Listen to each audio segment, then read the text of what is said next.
We're getting reports of spontaneous rallies throughout India. That's right. In fact, I was just at one of those earlier this evening at the press club in New Delhi, where hundreds of journalists, editors of the major newspapers and television channels, reporters, and not just journalists, but also writers and artists who too are under threat. They were all present at this protest in New Delhi, and the mood was somber yet angry. And there's also an undercurrent of fear, I've got to say, because even though, as you mentioned in the report you just showed, that 25 journalists have been killed in India since 2010, Gauri Lankesh really has been the most prominent case so far. A lot of people present at the rally in New Delhi, in Bangalore, in Calcutta count her as one of their closest friends. So there's a lot of sorrow, a lot of anger, and also a lot of fear. A lot of the anger at the protest that I was at was directed at the ruling party, the government of Prime Minister Narendra Modi, for failing to protect journalists and writers. And really, there was a lot of talk about the shrinking space for dissent. Do we know any more about the circumstances of her killing? Well, unfortunately, the police not even arrested, but detained a suspect about 6 hours ago. We don't know very much about who he is, whether he's one of the assailants. All we know so far is that she was shot dead by 3 assailants on motorcycles. They fired 7 bullets. 3 of them hit her in the chest and the head. By the time the police arrived 15 minutes later, she was found dead in a pool of blood outside her own house. Now, the chief minister was present at her funeral in Bangalore earlier today, and he addressed the press later on.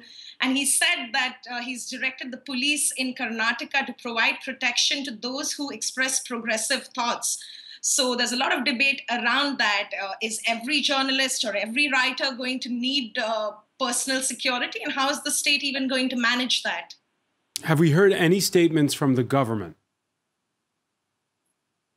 Well, Prime Minister Modi himself is traveling. He is in Myanmar on a bilateral meeting, and he has not issued a statement so far. But members of his party, senior ministers, have come forward to strongly condemn the murder, including one of the ministers in his cabinet, Nitin Gadkari, who said that to say that the murderers believed in our ideology would be wrong and unfair. Other members of the Prime Minister's party too have condemned the murder quite strongly. The Editors Guild of India has perhaps issued the most strong statement, where they say that this murder is really a portent of how there's no space for dissent in democracy, and it's a brutal attack on the freedom of press in India. You mentioned Gauri Lankesh, a prominent figure, one who didn't mince her words. That's right. Well, she was so well known. I just cannot highlight this enough. All of us young journalists grew up reading her articles. She wrote extensively, particularly in the last 3 years, in fact, about how there was no longer room to express your thoughts freely. She was a staunch critic of the Hindu right wing, and she really wrote freely and fearlessly about members of Prime Minister Modi's party itself.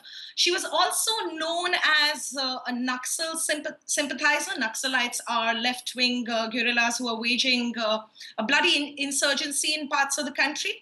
But she was responsible for bringing many of these rebel fighters back into regular society. So she was denigrated because of that. Even now, many on Twitter are calling her a Naxal sympathizer, anti-national, and other terms like that. But she truly was fearless and brave.